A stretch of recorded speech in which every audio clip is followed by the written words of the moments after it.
The Russia-Ukraine war has been seen as a David versus Goliath. And when Ukrainian President Zelenskyy made a public plea to the world to send help, the response was overwhelming. People by the tens of thousands have signed up to volunteer to help the little guy. Correspondent Robert Sherman joins us now. And Robert, some volunteers have actually been turned away or they found it more difficult than they thought. Yeah, that's exactly right, Rudu Babe. What we've seen and we've heard from a lot of folks who want to join the cause, but if you don't have the proper experience, the process is proving difficult.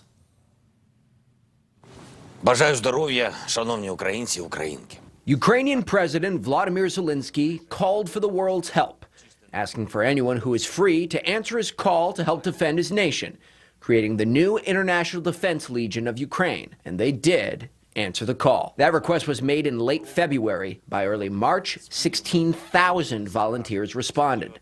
Since then, tens of thousands more, at times overwhelming embassies around the world. Zelenskyy's ability to talk directly to the people on social media has inspired many, like Canadian Bryson Woolsey. So a big thing, and I think I got sucked into something I didn't really understand, but I just wanted to help, right? So I mean. And Bryson was all in. He quit his job as a chef and admits he was a bit impulsive, thinking the wheels would turn quicker once he contacted the Canadian embassy. He was all in, willing to do anything. But without military experience, his plans have been put on hold. He's still trying to find ways to help the people of Ukraine, including raising money.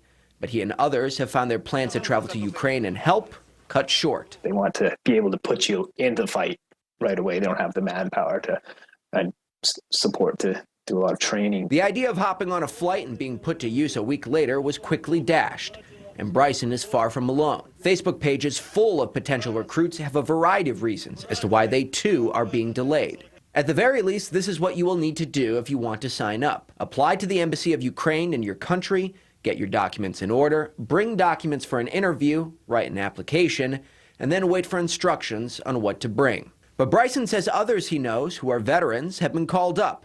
They signed a contract and are paid. Once they got through the process, it was quick, right? They had their gear up and whatnot, and then they went over to Poland and they just waited for Polish guards to come grab them and bring them to the border. The contract they sign is good until the fighting ends. But you can leave. When that missile hit the training area, I think they offered any of the volunteers that wanted to leave that had signed that contract already, they offered to drive them to the border, and some people took them up on that.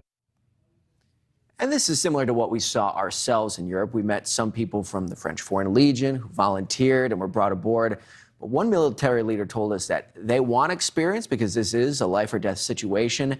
They don't want to run the risk of using inexperienced volunteers unless it's absolutely necessary. So that's part of the rationale behind it when we were speaking with people over in Ukraine. Yeah, and you were saying that you spoke to some Americans and they didn't want to go on camera because they feared the consequences of what might happen when they came back to the States. Right, exactly. And we almost spoke with a couple of people, but again, fearing those consequences of what might happen here and the legal issues surrounding that.